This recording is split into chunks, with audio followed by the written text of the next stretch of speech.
Hello, everyone, and welcome to Red Media Radio in this lovely platform for Therapeutic Tea Tuesdays with me, life coach Miss Starr. And yeah, it's another Tuesday where I am so honored to be here, where I have an awesome guest that wants to bless you with their knowledge. And today, yeah, I have a new sister, and her name is Stefanie.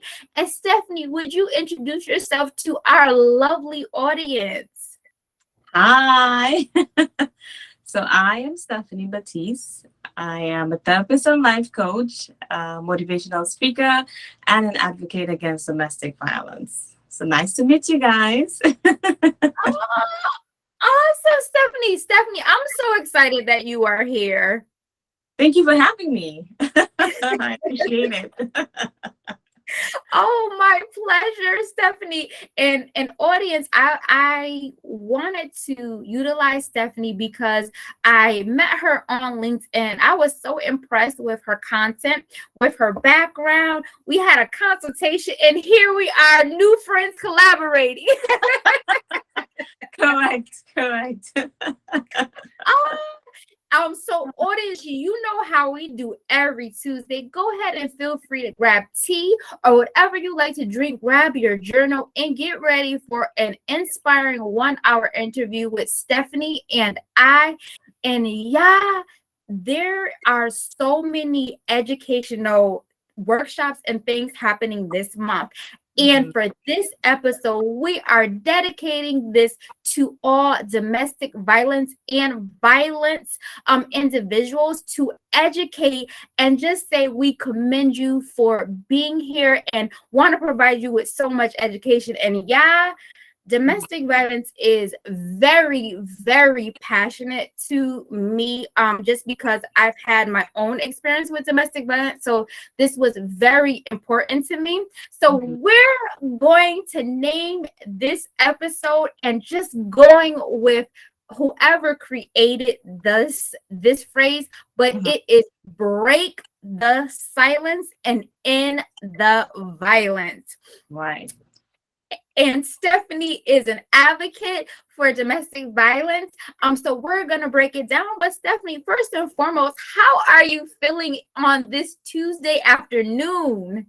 I am feeling terrific on this Tuesday afternoon. It's been a lovely day. The weather is good. Things are going well. This morning I had no hiccups or anything like that, So the day has been good so far. Oh, that is awesome, Stefanie. God is so amazing. The fact that we're up and able to do this interview and just how the world has opened up with all the virtual opportunities. It is absolutely amazing. Yes, it is. Thank God for technology. Yes. Stefanie, I know where you're from, but let the audience know a little bit about where you're from and a little bit of background about your demographics so we can get some background, some great information on who Stefanie Baptiste is. All right, so hi everybody again. I am Stefanie Baptiste, and I am from the lovely island of Trinidad and Tobago. I was born and raised in Trinidad, and then I moved to Florida, and I've been here for over 20 years. But I go back and forth to Trinidad. That's my home. So my culture is totally different. We have a lot of interesting things. It's more of a scenic kind of vacation vibe, business as well. So if you guys are interested, feel free to visit Trinidad. We have one of our main events, which is Carnival. Carnival, everybody from everywhere come to Trinidad's Carnival. So that's one of the biggest things of our culture. So definitely it's a very big part of who I am, and check it out if you guys are interested. Yeah, I know for me, I am. I've always wanted to go to Trinidad. So Stefanie, I would keep it in mind because it's so on my bucket list. But that's good. Definitely, Trinidad is a nice place. and I enjoy going there a lot. So yeah. Oh, awesome. And Stephanie, let the audience know now you Mhm. provide so many services. So where are you located now? So now I am in Florida. I do online services, therapy, and counseling, support groups and stuff like that. But I also do a lot of events to raise awareness to domestic violence, or just to help, educate the kids about development and work and resume writing. So I do all those things at like schools, and I volunteer to do those things. So I volunteer and I do those presentations at school to, kind of help kids in those areas. And because I believe education is the key.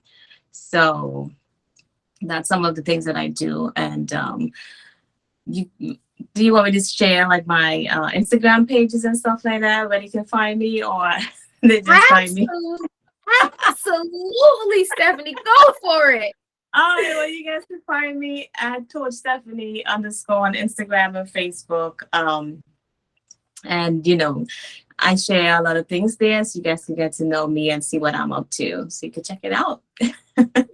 Yes, go check Stephanie out. Her Instagram is absolutely amazing. She does motivational videos. She has quotes up there. She has a background and all that she does. And we're going to get more into it and break it down. But go check her out. She has a TikTok. She has a Facebook. So she has a YouTube. So go check Coach Stephanie out. I forgot about TikTok. You did. Oh yeah, I'm pretty much all over. So yeah, you guys can find me anywhere, Coach Stephanie _ and see what I'm up to. Yes, absolutely.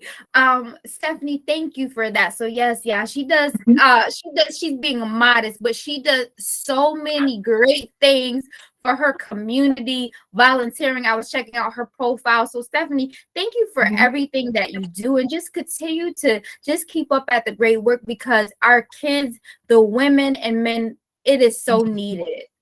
Yes, it is, and I appreciate it. Thank you. I will. Thank I'll you. try my Thank best. you. Thank you so much. Stephanie, this was very important for me, because during our consultation, you said some words that other women or even men might be facing when they watch their parents, grandparents, Mhm. or whoever their care providers growing up are, and bring us back to what your childhood looked like in Trinidad and what you looked at as like a relationship or a healthy relationship. Right. So growing up in Trinidad, let's see, we had, well, if you want to say, I lived in the ghetto pretty much. The guns, the violence, stuff like that. It was surrounding me, but I did not make that part of who I am today, as you can see, right?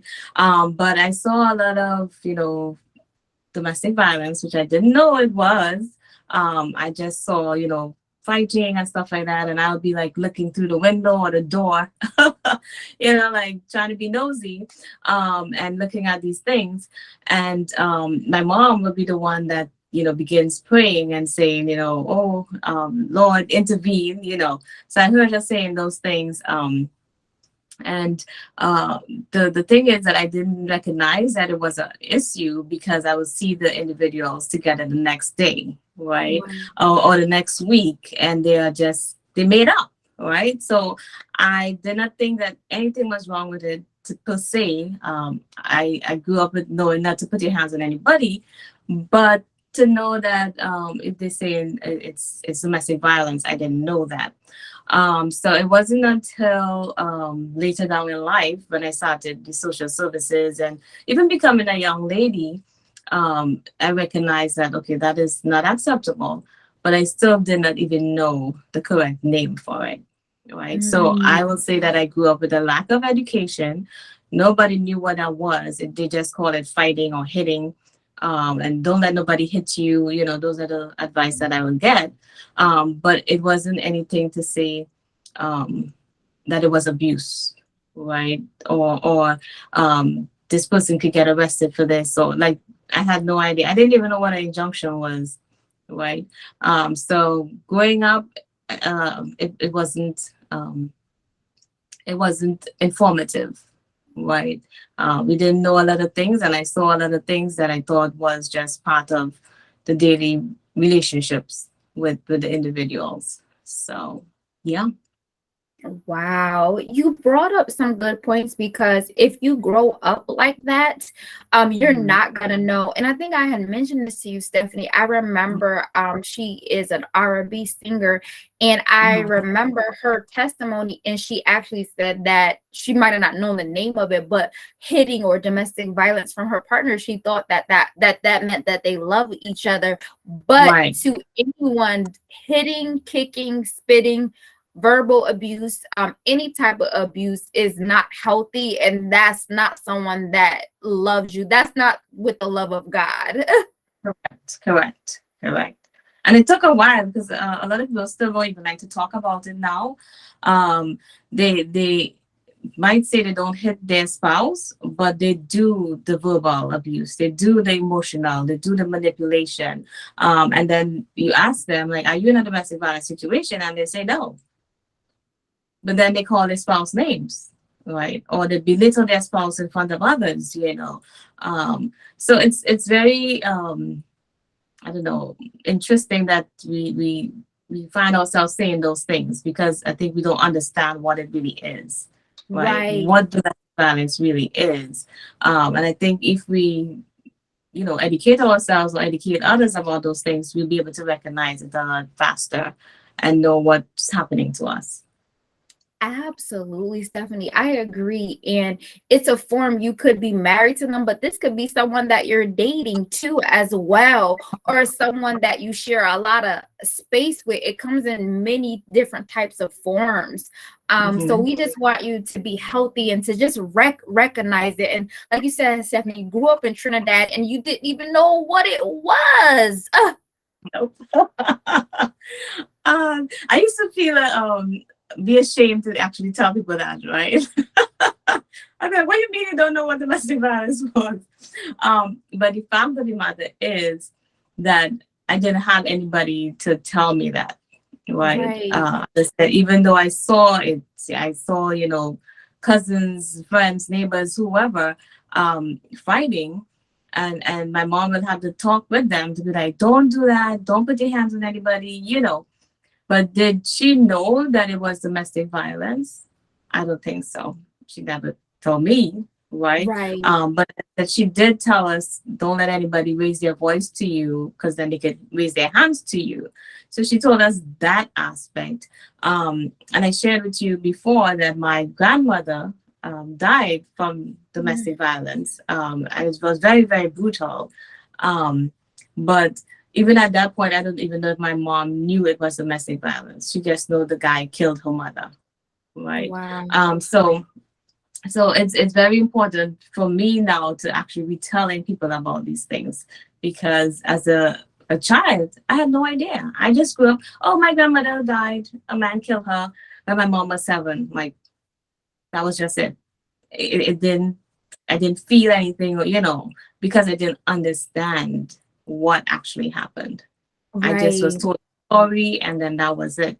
But then now, after you do all the research and everything, you could see how it affected my mom, right? And then how it influenced her training to us, right? Because at all points, she would tell us, do not let anybody hit you, correct? She's not taking any lacks from anybody. And she would also be like, stand up for yourself, all these things.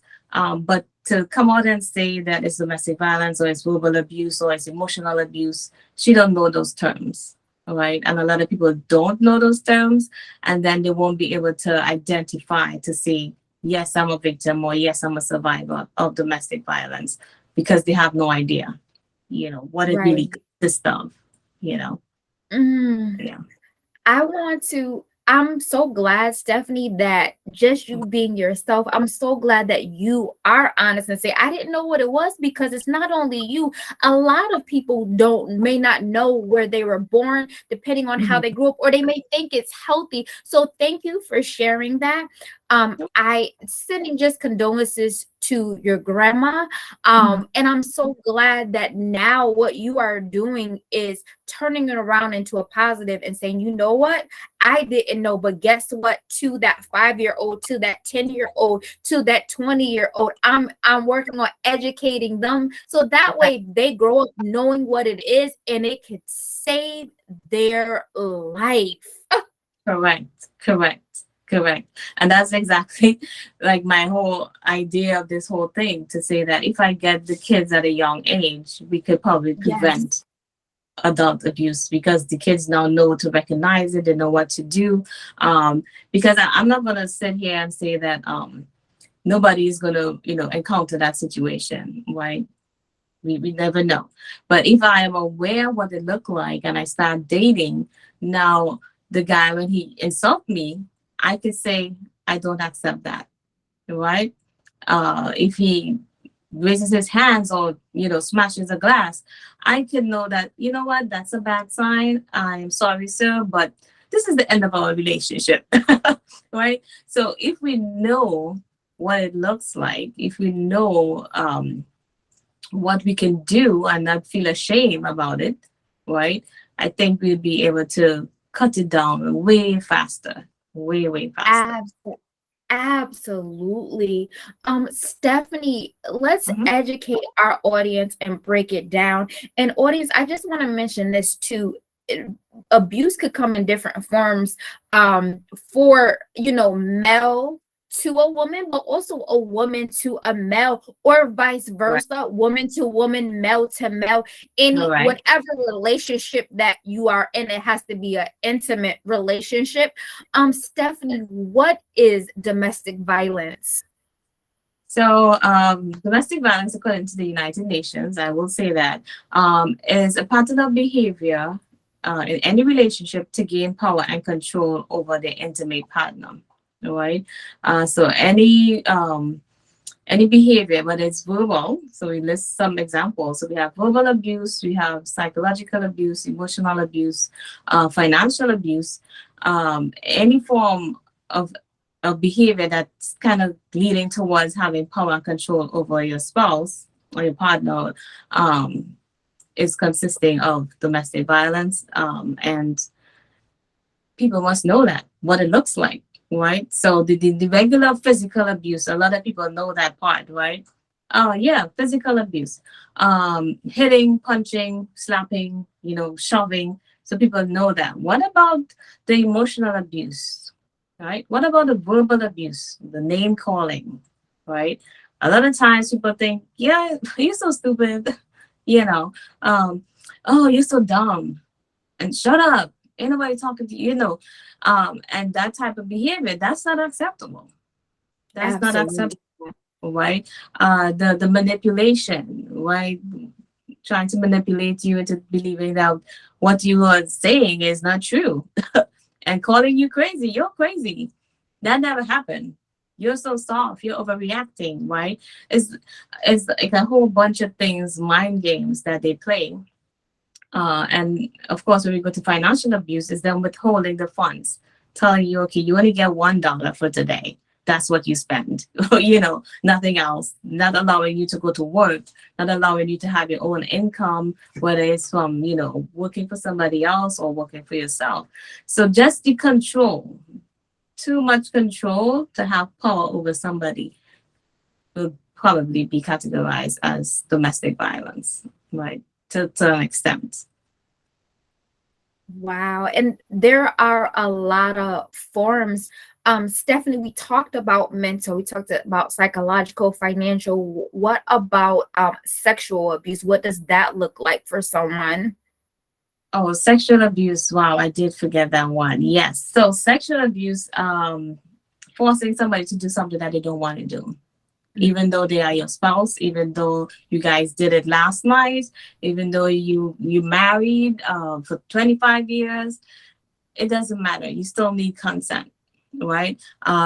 Drugging somebody, or their drink and stuff like that, or their food, or pressuring them just to make them have any sexual contact with you is unacceptable, right? It will be assault, it will be abuse, it will be power and control, because you're trying to tell that person to have any sexual contact with you right now, or when you want it. Like, they're not getting a voice, they're not getting a say in how they want to be able to be that way with you.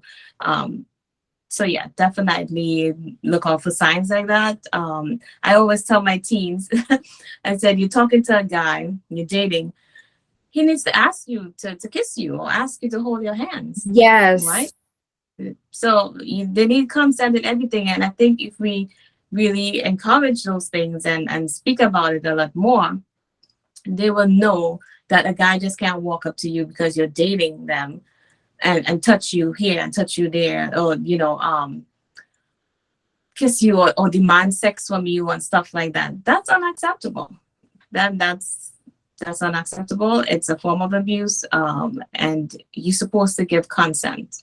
Okay, you're supposed to agree that, okay, I'm willing to do this. I'm willing to go out with you. I am willing to perform this act with you, right? Even if we start performing such acts, if I say no, stop, you should stop. Right? Yes. But a lot of times people don't understand that, and then it becomes abuse, right?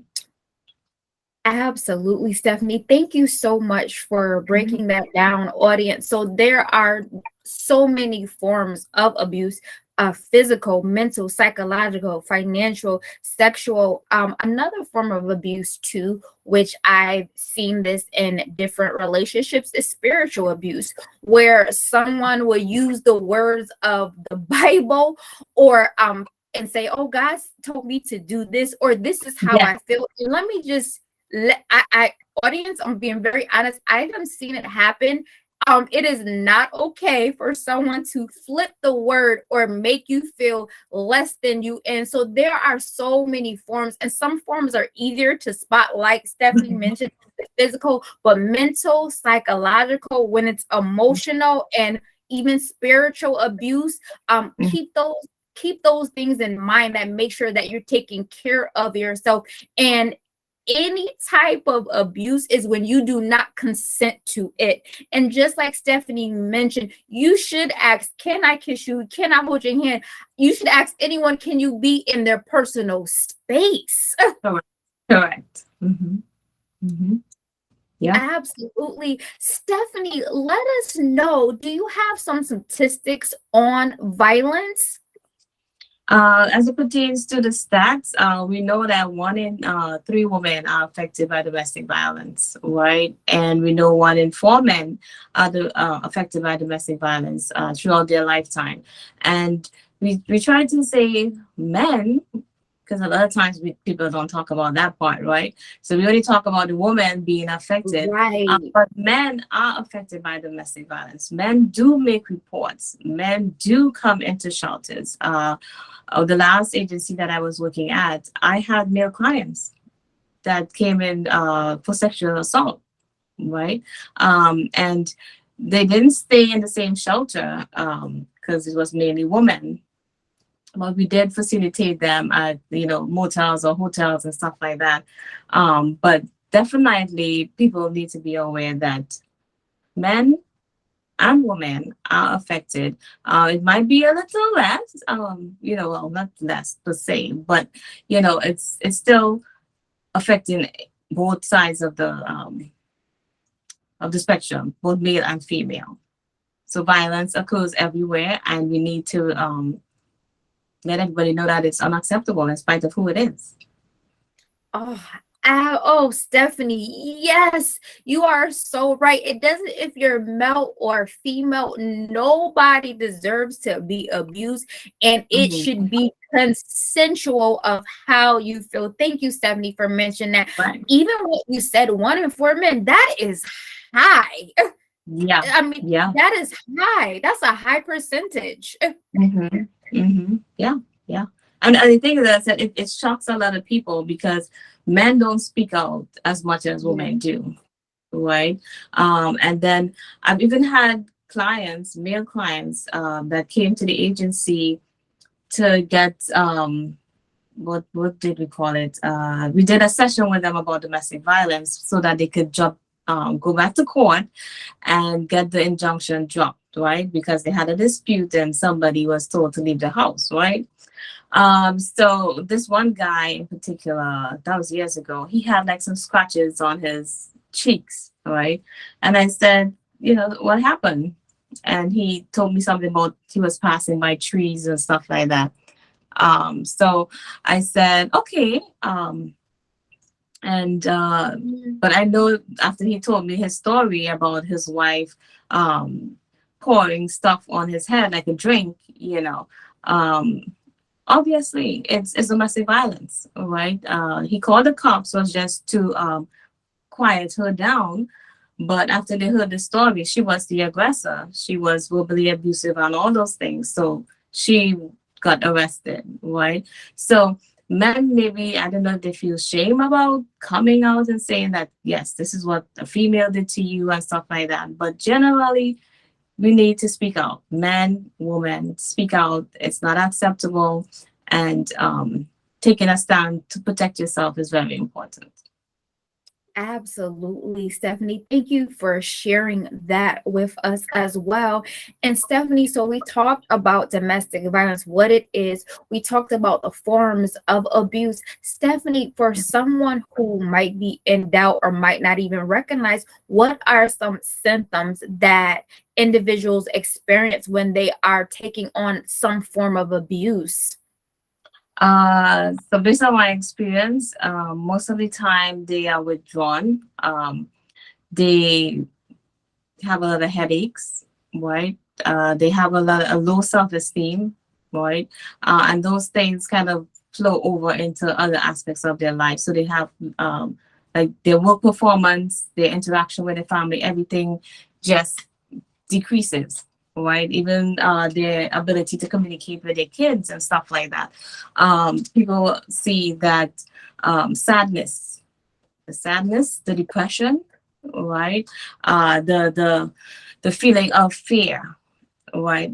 Anxiety increases like by 100, right? And they have all the symptoms, the panic attacks, the nightmares. I've heard a lot of nightmares, right? And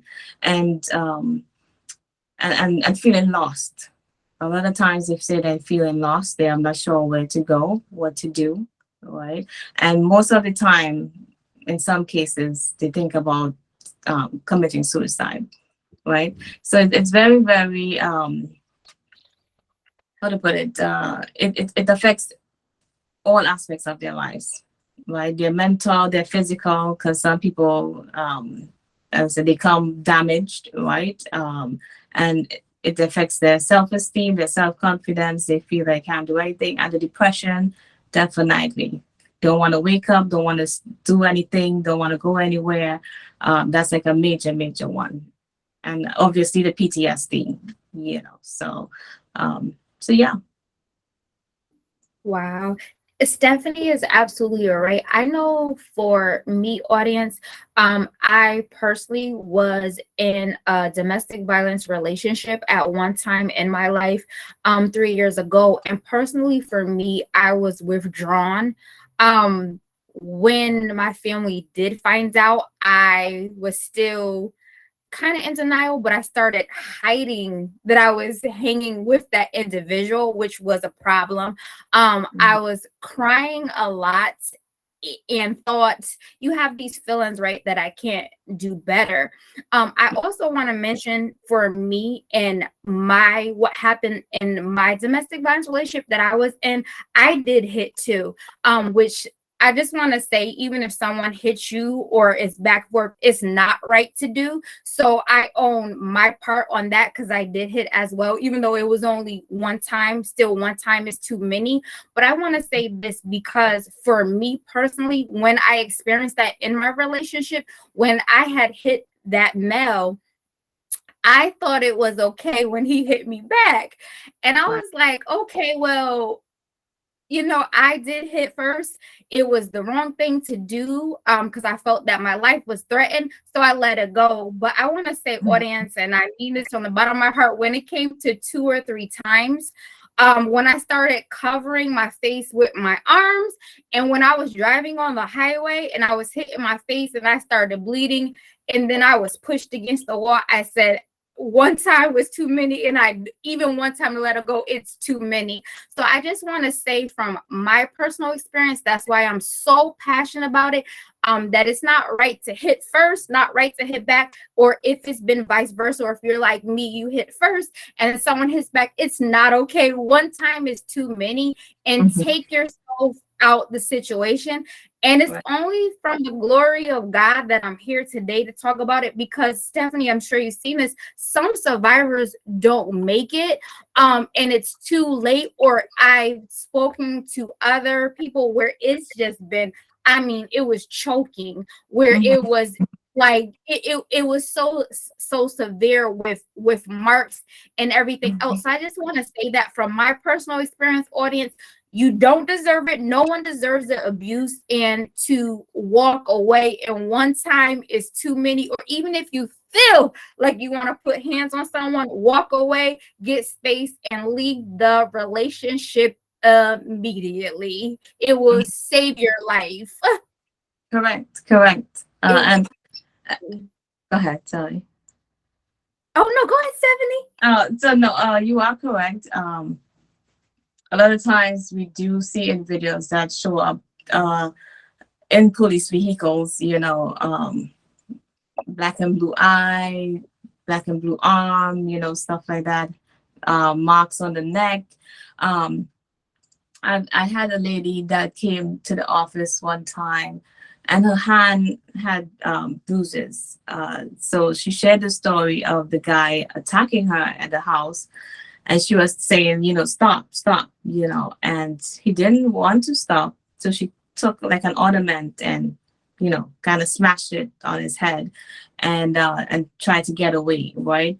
And she had to make so much adjustments to try and get away from this situation. And we had to call the cops, and they came there, they took the pictures and stuff like that.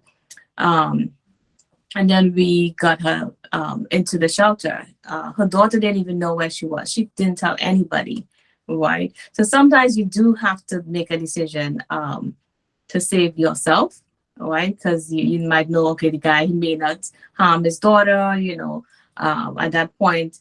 But you have to make a stand and decide, hey, my life is really important. And I don't even want to show my daughter that sticking around could be like that. And she said the only reason why she didn't tell her daughter is because he brainwashed the daughter, right? Mm, So it's like she can't share that, hey, come and go with me away from that. So that also happens a lot. And they think to themselves, you know what, let's do something. And I told her, I was like, I'm glad that you came, right?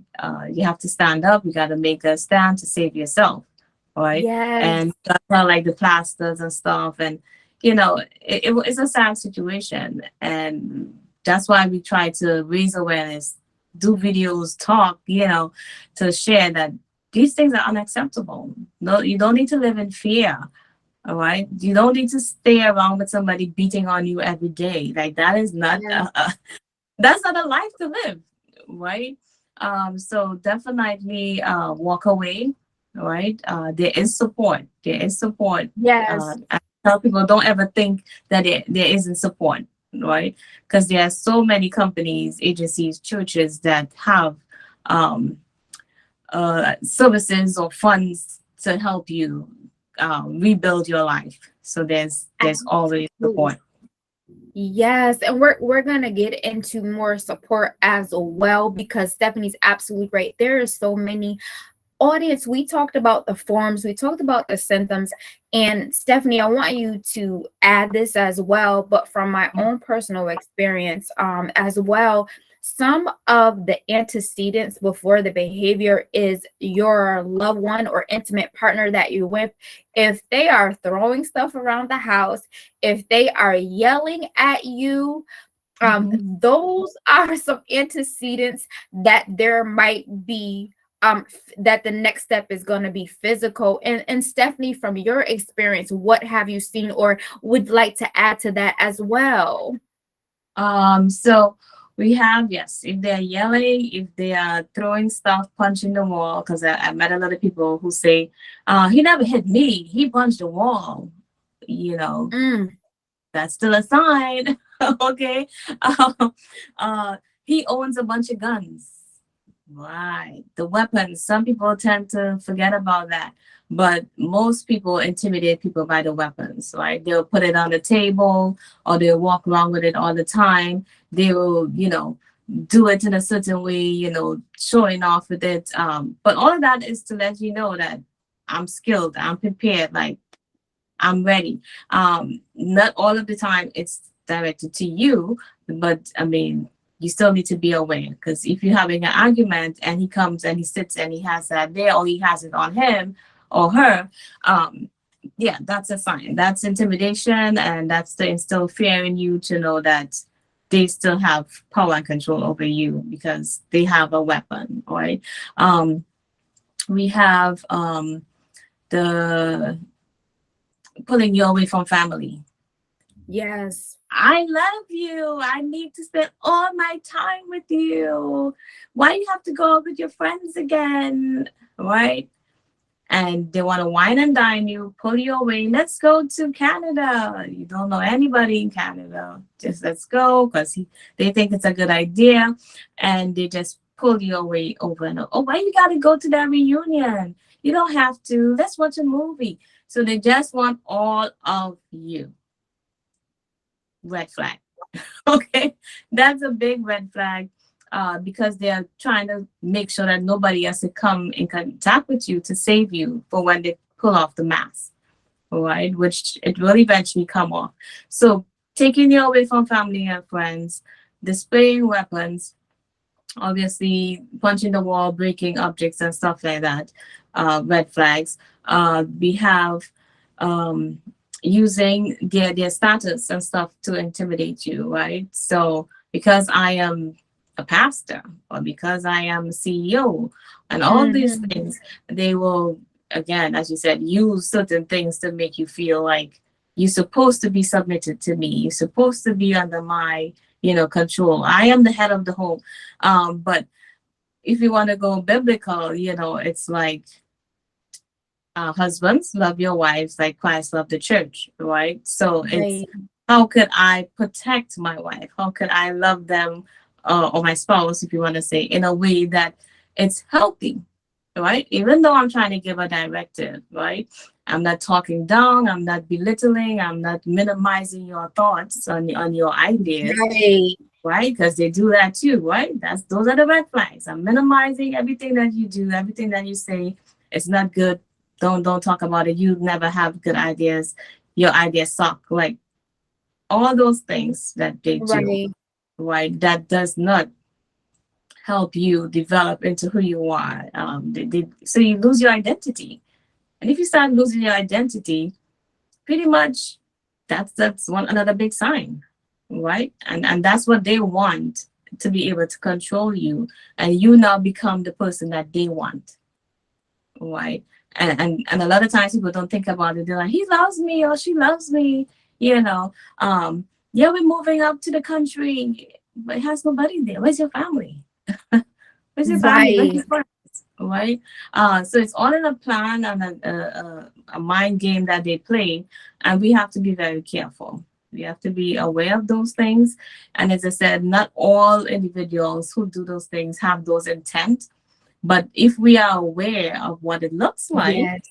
we could now be able to say, okay, I'm moving to the country with you, but just know I'm visiting my parents on Wednesdays and Saturdays. Yes.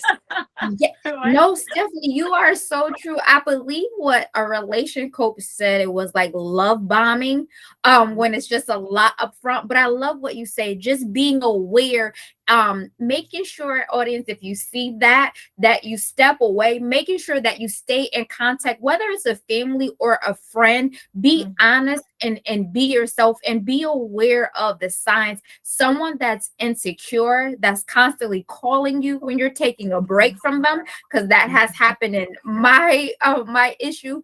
Make sure that you're aware of it, because those are some signs. And when you see that, walk away, get therapy, go to counseling, but get the help that you need, because you deserve what God has for you, and Correct. He wants you to be extraordinary and to live life extraordinary. Thank you, Correct. Stefanie, for sharing that, because that's so important. We want to know the forms. We want to know what it looks like before. And Stefanie, we want to break it down, because there's a lot of words that come with violence, right? You have gaslighting, you have narcissism. Explain some of those other terms. You talked about PTSD. What is like narcissism? What is gaslighting? What is PTSD, Stefanie? So the gaslighting is like what I was referring to before, when they try to manipulate you and kind of put you down and make you think that you're crazy, right? So they will tell you you're overreacting, right? You say, I saw you talking to that girl, you know, I don't like it, or whatever you might say, and then you're overreacting, you know, you're crazy, you never saw anything. So they kind of make you question yourself to be like, okay, maybe I am overreacting, right? Maybe it's not that bad, right? And rightfully, they are probably dating the other person. They are probably involved in something that you don't like, right? But they will always tend to flip it back on you, as if you're the problem. You are causing the problem. You are, you know, overreacting, and it's not that much big of a deal, you know, and make you really feel like I am overreacting, so let me stop. You know, when your gut, your inside is telling you the truth, right?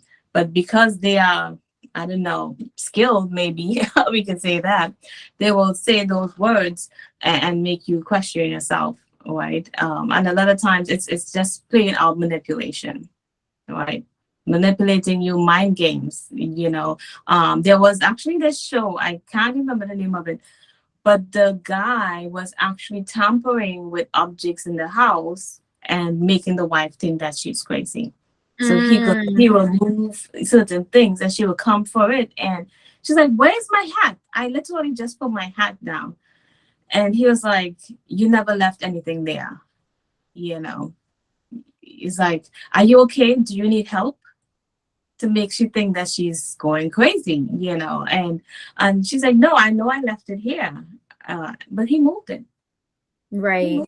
You know, so playing those mind games, and then, you know, flipping it back on the person to say you're crazy, you might need help, you know, go get yourself checked out and stuff like that, will actually impact somebody and, you know, make them really think that they're crazy. The PTSD part is because it's post-traumatic stress disorder. So it's like I went through a domestic violence situation, and then years or days later, I'm having these flashbacks.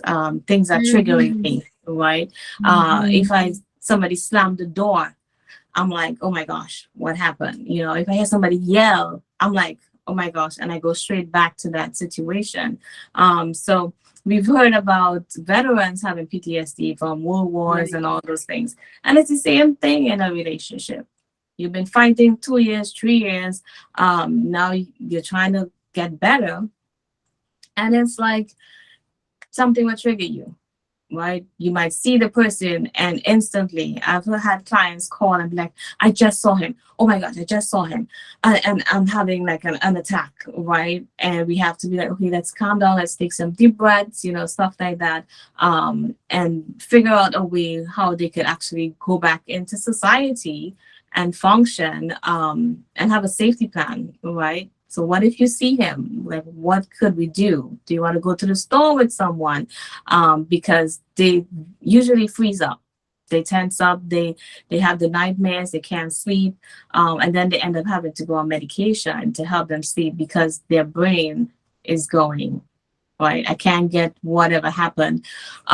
We also have like what do you call this? Like toiletries that we give some of the survivors that came in, because Awesome. they don't want to have they smell the person on them, right? They smell the person, or the items in the house. They will go and redecorate the entire house. If they used to use a particular shampoo, they no longer use that shampoo because it reminds them of that person. So the PTSD and the thoughts going back and being affected is a big one when you come out of a domestic violence situation. Um, and yeah, so Oh wow. And those are, and I think the last one that I asked you about, Stephanie, what about narcissism? That's another word that is thrown out a lot as well. right, yes. So narcissism, it's how to put it. The person is more of into themselves, right? Hmm. Everything that they're thinking is what I want and all these things like that. And then they manipulate you. So it's another set of mind games, right? So they'll be like, um, you will tell them something that you have an issue with, right? And then they will flip it back to themselves and how they are affected by what you say. And I'll be like, so it always comes back to them, right? So I'm hurt because of what you just told me. And so they miss your concern because it's not about you, it's about them, right? Hmm. And they will just flip everything to put it back onto them and to make themselves the victim, right? Because they think that they should always be right, right? Hmm. And nobody else or whatever you do to them, it's like it's still your fault.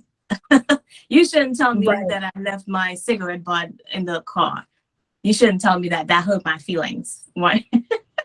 It's like, no, it's so how to put it. And some people don't recognize that they do that, right? They don't recognize that they do that. And if you point it out to them, that they always have to be right, or it's always about them, they're not considering other people, or they're acting a certain way, they will still don't know. They're like, I don't know what you're talking about. And you make Right. it back onto themselves to be right, and to be in control.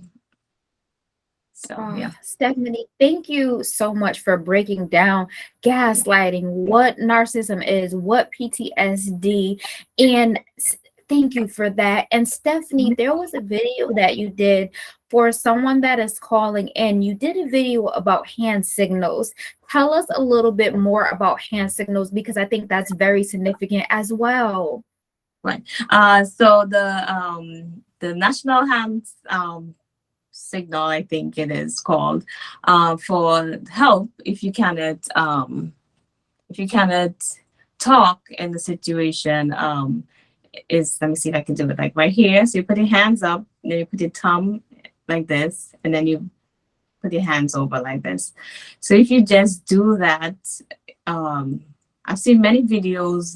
They're actually, trying to raise more awareness with this sign that you could be able to ask for help without using your voice. Because a lot of times Mm, to raise attention, right? They might be holding you, or your mouth might be covered, right? So how could you ask for help in a very nice, polite, secret way to save your life? You just do this. It could be used on video calls. So the video that you saw, actually, the girl was talking about what the banana bread recipe, and she's like, "Yeah, can you tell me, yeah. your banana bread recipe, right?" And um, and the person on the video will immediately know, okay, she is in a dangerous situation, and I should send help, or keep an eye on the situation, right? So definitely, um, I'm trying to push that to let the young kids know. And it's so funny, like one of my clients, she's a preteen actually. She already knows about the sign, the hand signal. So I was like, Yes, yes. but I'm having the conversation with her, I was like, yeah. And she's like, yeah, I know this ham signal. You do this. I was like, you know about it? Yeah. So that was pretty good. So I thinking we're making some headway on educating people and letting them know what they could use if they kind of verbally ask for help. Absolutely. Thank you for that, Stephanie. That's something also that I learned today. And I want to say, audience, I know this topic could be a little bit more tough to talk about, but we pray that between Stephanie and I, that we said some things that if you recognizing something in yourself, with another loved one, a friend, an associate, those are some things that you see. So we provided some education. I just want to tell you today, audience, you deserve to be loved. God is love, and you deserve to live life healthy, prosperous, and whatever you're going through, just like I had to forgive myself in the situation, forgive yourself Mhm. and forgive the other person. And Stephanie, we talked about the toxic relationship. We're gonna shift it a little bit because I'm off of therapy and talking about being honest. Stephanie, what does a healthy relationship look like? Lovely. So a healthy relationship is open communication, right? Open, healthy communication, support, respect, love, of course, right? Being able to compromise, right? Being able to feel for the other person, right? Because it's not all about you, right? So if you're in a relationship, do I understand what my partner is saying? Do I understand what my partner is feeling? How could I be emotionally available? How could I be physically available? So seeking each other's needs is another part of being in a healthy relationship. Sharing the responsibilities, that's a big one. A lot of times people are like, well, no, you do this, you do that, you know. But if we sit down and develop an agreement to say, okay, I'm going to do X, Y, Z, you know, I cook, you wash the dishes, you know, stuff Yes. like that. So one person isn't doing every single thing to get burnt out, to become resentful and stuff like that. Share the responsibilities, share the chores or whatever you want to call it. Just have a relationship where you guys could understand each other and understand what is needed to make the relationship grow, right? Do we have shared goals in the relationship, right? Shared values. What does that mean, right? A lot of people just think, yeah, I want to be with this person, but no. Sit down, have a good conversation about what your values are, what your goals are, and sometimes it may not be on the same level, right? But that doesn't mean that the person is a bad person. You just understand, Right. okay, we may not be on the same level, so let's pause or let's separate or whatever. But a lot of times, some people go into the relationship, they don't have the same values, they don't have the same goals, and then they try to force it. You know, and that's how you end up with a toxic relationship. So have the values, the goals. You guys have those conversations before, which goes back to the open communication. Be honest. Honesty is a big part of a healthy relationship. If you're lying, we're gonna have a problem, right?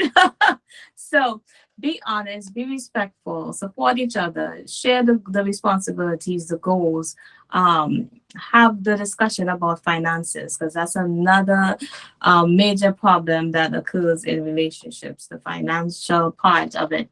So have that discussion and come up with a plan. And I will also say, you know, talk to somebody, right? Go to therapy, talk to your pastor, whoever your mentor.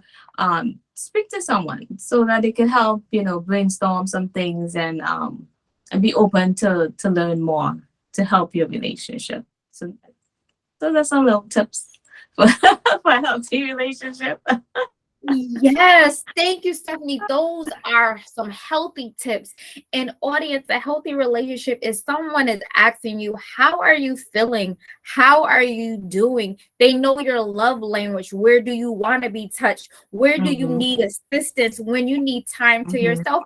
And that's if you're in a relationship. If you're single as well, just being able to be the beautiful person that God made you are when you have peace, when you are happy, and able to wake up and go for another day, that is healthiness in a relationship. And when you're single, just being healthy and being happy to just be here.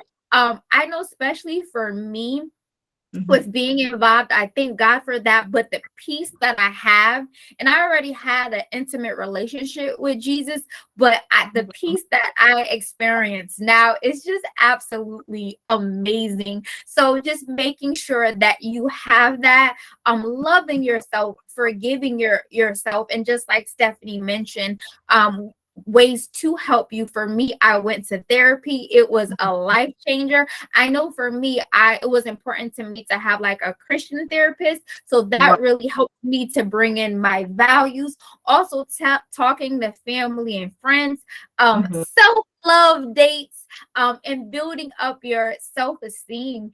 And Stefanie, there's so many resources.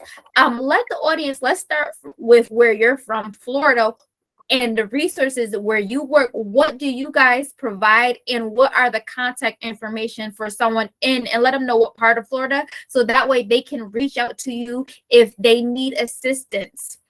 Right. So some of the domestic violence agencies in Florida, I'm in the Tampa Bay area. So there's Sunrise of Pasco. That's in the Dade City area, and they have legal services. They have a shelter. They provide advocacy, going to court sessions with you and stuff like that. They also do counseling, and they have like a thrift store, to be able to help survivors. We also have the Crisis Center of Tampa Bay. That is more in the Tampa Bay area, downtown Tampa. And they have pretty much the same services, as well as the 24-hour hotline. Let me see, am I forgetting anybody else? We have the Dawn Center. That's also in like Hernando County, I think. But it's all around me. I'm calling the ones that I know. So I have the Dawn Center. I have the Spring. So the Spring is another one. And I mentioned Sunrise and Crisis Center of Tampa Bay. So I have the number for Sunrise. I actually have their brochure. Awesome. And their hotline number is 352-521-3120. So that's for Sunrise of Pasco. And then there's the Florida Domestic Violence hotline, which is 1-800-500-1119. And I don't have the other numbers, but it's the Spring of Tampa Bay. You can Google it, as well as the Dawn Center in Florida. It comes up, as well as Crisis Center of Tampa Bay. So you could just Google those. I don't have the numbers at hand right now, but I used to work at Sunrise, so I have all the information. Yes. I have all the information for that agency on hand, pretty much. But definitely, there's also 211. So if you call 211, they will connect you with anybody, any agency. Okay, so they made it easy like that, 211. So you can call for anything. If you're looking for a lawyer, you can call them. If you're looking for sexual assault assistance, domestic violence assistance, and they put you give you resources for any area that you're in. Right, so it's only in Florida, pretty much, because each state I think has like a 211 something, right? So Florida, if you call 211, if you're in there, you could ask them for some domestic violence agencies, and they will ask you where you are, and they will tell you the closest one and give you the address, the phone number, everything. Awesome. Yes, Stefanie, 211. I know some of the areas that I visit, Chrysler Services is a big one as well. And also what Stefanie mentioned, it's so awesome with technology, audience, that now you can say domestic violence services near me and Google it and pop up, whether you're looking for a shelter or you need food, or you need a service provider for toiletries, if you pop it up in your area, then you can you will find something. Also, Stefanie and I, if you need someone to talk to or guide you, we are here for you as well. And Stefanie, so how long have you been working as a domestic violence advocate for? Let's see. I will say probably over 5 years.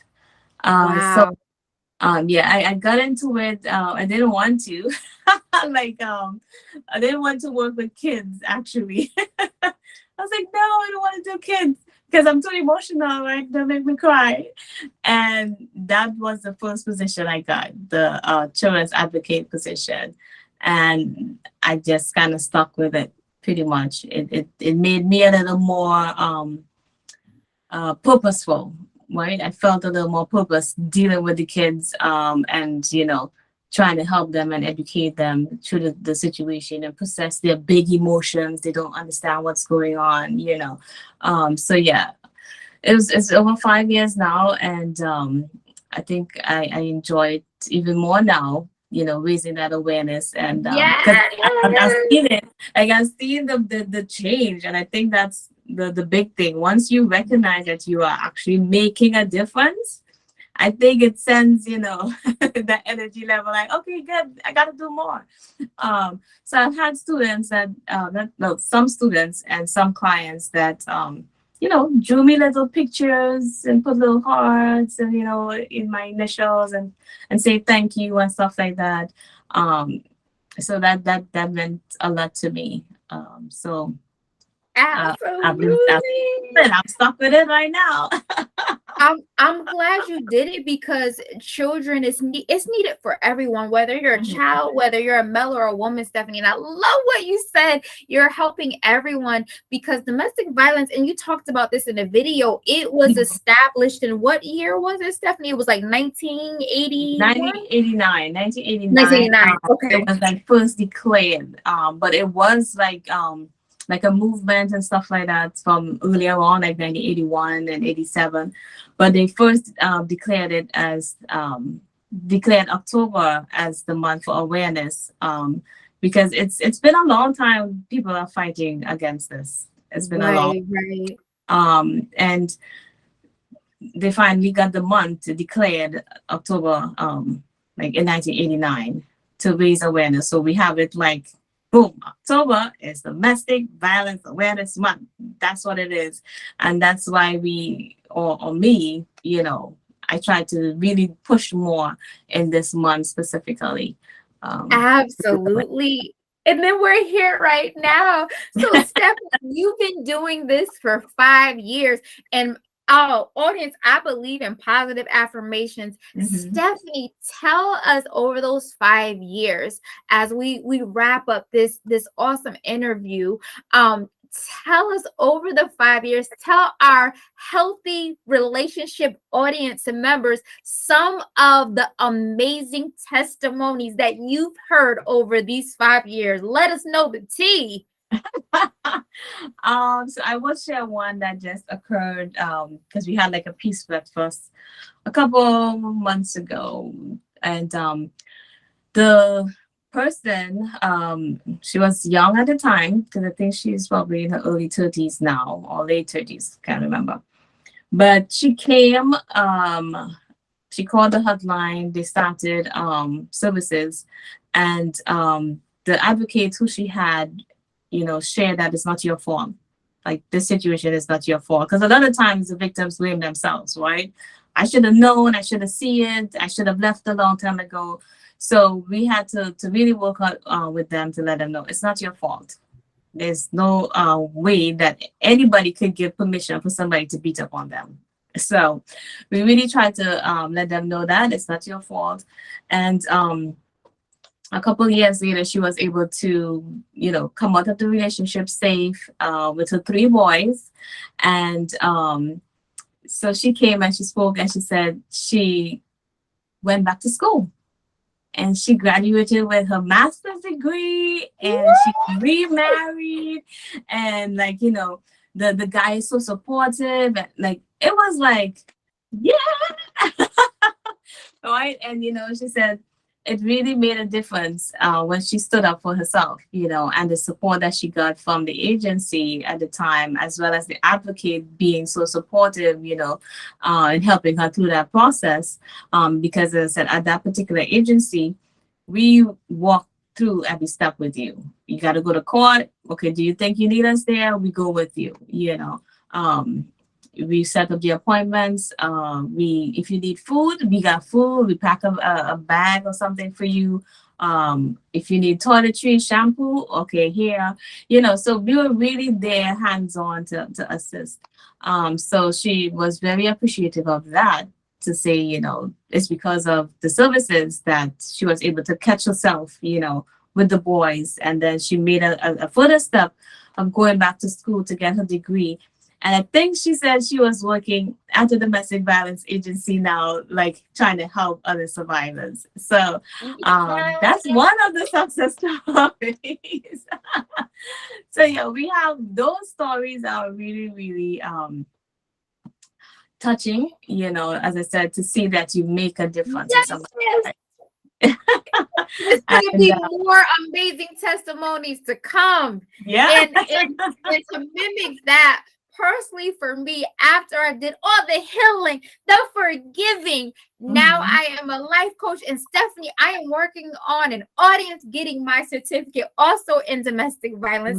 So it will be added to my title, even though I can add it right now. But now I am living my pain turned into my passion and helping women. Stefanie, thank you so much. And Stefanie, what are some healthy words that you want to say to our healthy audience on how to preserve and to move forward after a difficult situation with abuse? What are some healthy words that you want to state to our amazing audience?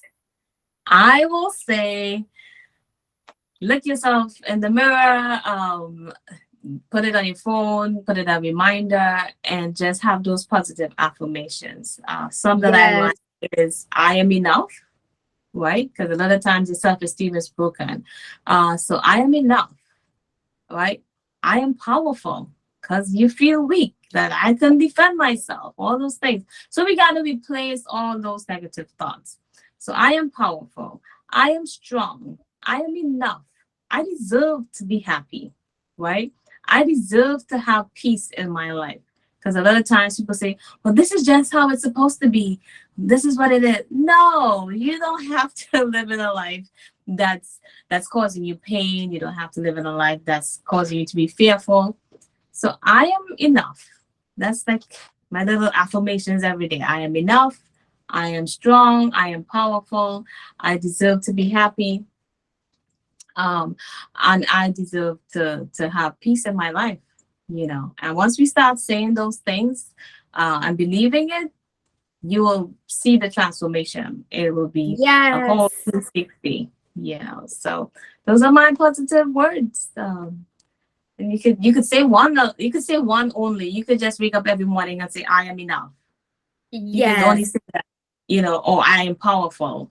You don't have to say all, but I deserve to be happy, right?